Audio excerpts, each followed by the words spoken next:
మనందరం మ్యాప్లను చూస్తూనే ఉంటాం, వాడుతూనే ఉంటాం. కాని ఎప్పుడైనా ఆలోచించారా? మ్యాప్ అంటే కేవలం ఓ దారి చూపించే బొమ్మ మాత్రమేనా? కాదు, దాని వెనుక ఓ పెద్ద కథే ఉంది. మ్యాప్లనేవి కేవలం కాగితాలు కాదు, వాటిని గీసిన వాళ్ళు చెప్పాలనుకున్న శక్తివంతమైన కథలు. వాటి గురించే ఈరోజు మనం మాట్లాడుకోబోతున్నాం. సరే, అయితే మనం ఈ ప్రశ్నతోనే మొదలుపెట్టదాం. అసలొక మ్యాప్కి ఉండాల్సిన లక్షణమేంటి? దాని అసలు ఉద్దేశమేంటి?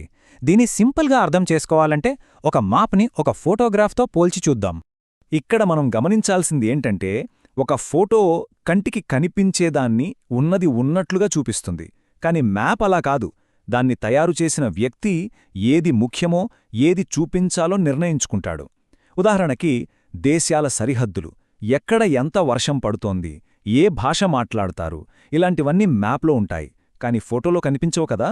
అంటే ప్రతి మ్యాప్కి ఒక సొంత అభిప్రాయం, ఒక దృక్కోణం ఉంటుందన్నమాట. సరే, ఇప్పుడు మనం కాస్త వెనక్కి వెళ్దాం, చరిత్రలోకి. మొట్టమొదటి మ్యాప్లు ఎలా ఉండేవో, వాటిని దేనికోసం వాడారో తెలిస్తే నిజంగా ఆశ్చర్యపోతాం. అవును, మనం అనుకునేదానికి ఇది పూర్తి ఆపోజిట్. మ్యాప్లు అంటేనే ఒక చోటు నుంచి ఇంకో చోటికి వెళ్ళడానికి కదా అనుకుంటాం. కాని ఒకప్పుడు వాటి ఉద్దేశం అస్సలు అది కాదు. ఒకప్పుడు, అంటే దాదాపు 2600 ఏళ్ల క్రితం, ఇప్పుడు మనం ఇరాక్ అని పిలుస్తున్న ప్రాంతంలో సుమేరియన్లు ఉండేవాళ్లు. వాళ్లు మట్టి పలకల మీద మ్యాప్లు గీసేవాళ్లు. దేనికోసమంటారా? ప్రయాణం కోసం కాదు, గుడికి సంబంధించిన భూముల లెక్కలు చూడ్డానికి, పన్నులు లెక్క కట్టడానికి, గుడి కట్టడాలను ప్లాన్ చేసుకోవడానికి వాడేవాళ్లు. దీన్నే కాస్మోలాజికల్ మ్యాప్ అంటారు.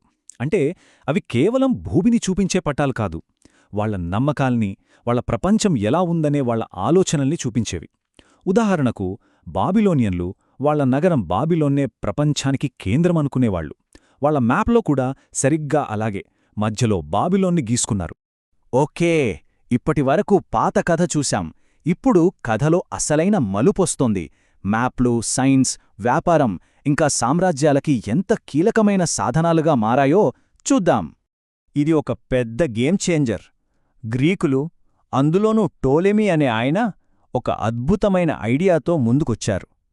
భూమి మొత్తాన్ని ఒక గ్రిడ్లాగా గీతలు గీశారు. అడ్డంగా ఉన్నవాటిని అక్షాంశాలు, నిలువుగా ఉన్నవాటిని రేఖాంశాలు అన్నారు.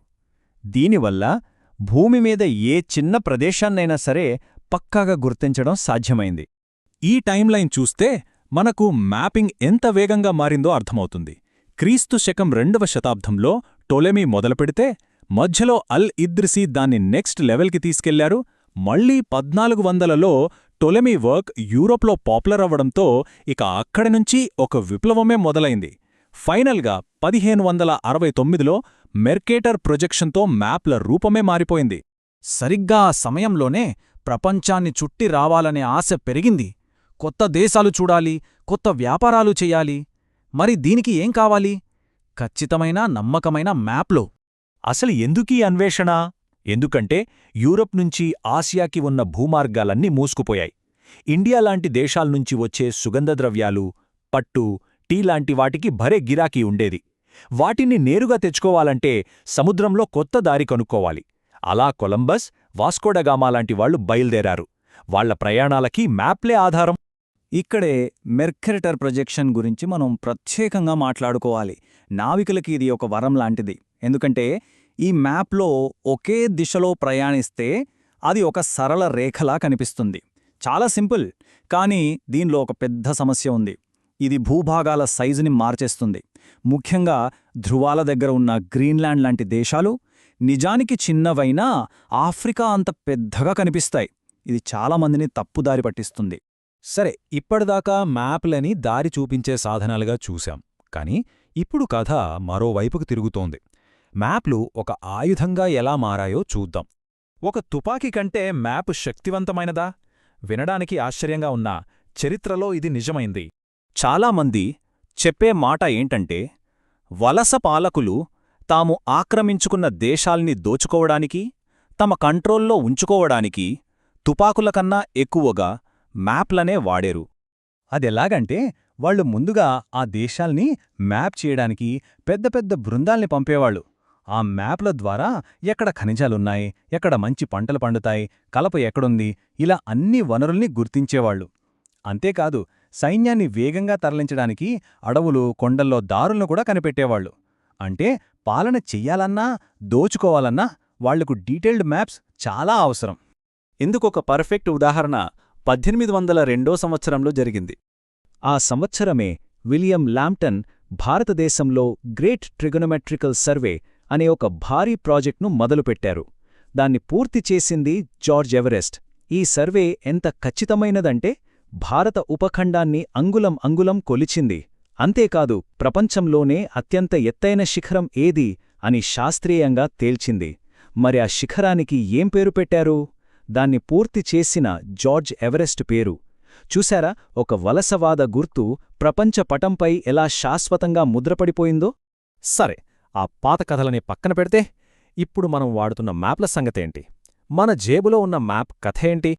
ఇప్పుడున్న మ్యాప్లలో మనం కాంటూర్ లైన్స్ అని చూస్తాం. ఇవి చాలా సింపుల్. ఒక కొండని ఊహించుకోండి. సముద్రపు నీరు మెల్లగా కిందికి దిగుతున్నప్పుడు ప్రతి 10 మీటర్లకి ఒక గీత పడుతుంది అనుకుందాం. ఆ గీతలే కాంటూర్ లైన్స్. అంటే ఒకే ఎత్తులో ఉన్న ప్రదేశాలన్నిటినీ కలిపే గీతలు. ఆ గీతలు దగ్గరగా ఉంటే అక్కడ కొండ నిటారుగా ఉందని అర్థం. దూరంగా ఉంటే వాలు తక్కువగా ఉందని అర్థం. సింపుల్. ఈ రోజుల్లో మ్యాప్ల ఉపయోగాలు లెక్కలేనన్ని. సిటీలు ఎలా కట్టాలో ప్లాన్ చేయడానికి, మనకొచ్చే మంచినీటిని మేనేజ్ చేయడానికి, రోడ్లు, హాస్పిటల్స్ డిజైన్ చేయడానికి, అంతేనా, సెల్ టవర్లు ఎక్కడ పెట్టాలో కంపెనీలు ప్లాన్ చేసుకోవడానికి, ఇంకా చెప్పాలంటే యుద్ధాల్లో సైన్యాన్ని నడిపించడానికి, చివరికి మనం రోజూ ఆఫీస్కి, ఇంటికి వెళ్లడానికి అన్నిటికీ మ్యాప్లే ఆధారం. అంటే మనం మళ్ళీ మొదటికే వచ్చాం. ప్రతి మ్యాప్ ఒక కథను చెబుతుంది. అది పాతకాలం మట్టిపలకైనా, ఈరోజు మన ఫోన్లో ఉన్న డిజిటల్ మ్యాప్ అయినా సరే. దాన్ని తయారుచేసిన వాళ్ళు ఏది ముఖ్యమనుకున్నారో అదే మనకు చూపిస్తుంది. ఇక్కడే ఒక ఆసక్తికరమైన ప్రశ్న వస్తుంది. ఒకప్పుడు రాజులు, సైనికులు, అన్వేషకులు మ్యాపులు గీశారు. మరి ఇప్పుడు మన మ్యాపులను, మన డేటాను వాడుకుని అల్గారిథములు గీస్తున్నాయి. మరి అలాంటప్పుడు ఇప్పుడు అసలైన కార్టోగ్రాఫర్ అంటే మన ప్రపంచాన్ని మనకు చూపిస్తున్నది ఎవరు? మన ప్రపంచ దృష్టికోణాన్ని రూపొందించే ఆ శక్తి ఎవరి చేతిలో ఉంది? ఆలోచించండి.